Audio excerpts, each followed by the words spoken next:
We're joined by Astead Herndon, national political reporter for the New York Times. Astead, good morning. Morning. Let's start with the pushback from the special counsel's office saying that the BuzzFeed report is not accurate. Does that feel like a denial, or what exactly do you think it is? I think we have to take it seriously because of how rare these statements are from the special counsel's office. They are coming out against the report, but the wording was interesting. They did not say kind of blanketly that it was a full 100% denial, as the White House is saying. They said that some of the descriptors that BuzzFeed used were not accurate. And so BuzzFeed has asked for a clarification to say, come out and say what the parts of the report were inaccurate. We haven't seen that from the special counsel's office. I doubt we see that from the special counsel's office. But I think that it puts us in a difficult position. We know that they're denying parts of it. We don't know how full that is. Yep. We do know the White House is denying it blanketly, but we've seen the White House previously deny things that have come out to be true. Still, this pushback is pretty extraordinary. But the pushback is notable, is extraordinary because of just how rare it is. You say it's a difficult position, especially for members of the House right now. They've said, we're waiting on impeachment. We want to see this full report. But you have this report hanging there. Does that change anything?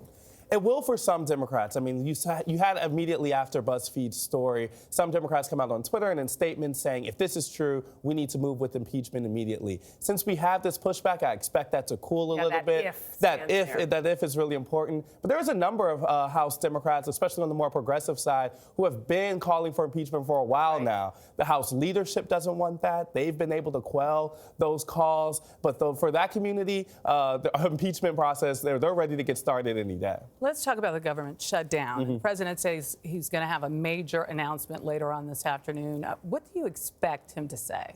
Now, we know that he's likely not to call for a national emergency, which some folks have been pushing him to do, especially those part of his conservative base. What we think is going to happen is that he's going to offer Democrats a deal, maybe a better deal than we've had previously. The details of that are kind of unknown, but we know that's going to be a hard sell. Democrats have kind of said blanketly that they're uninterested in wall funding, that this is something that was a priority for the president, but it's been kind of a non-starter for them. So any deal is going to be very difficult. So what gets us to a deal here? It's hard to imagine anything that he could say that would shift Nancy Pelosi and Chuck Schumer and appease that base. But, you know, there have been these negotiations going on to some degree. They're within the House. Why won't McConnell take what the House has done and put it to a vote?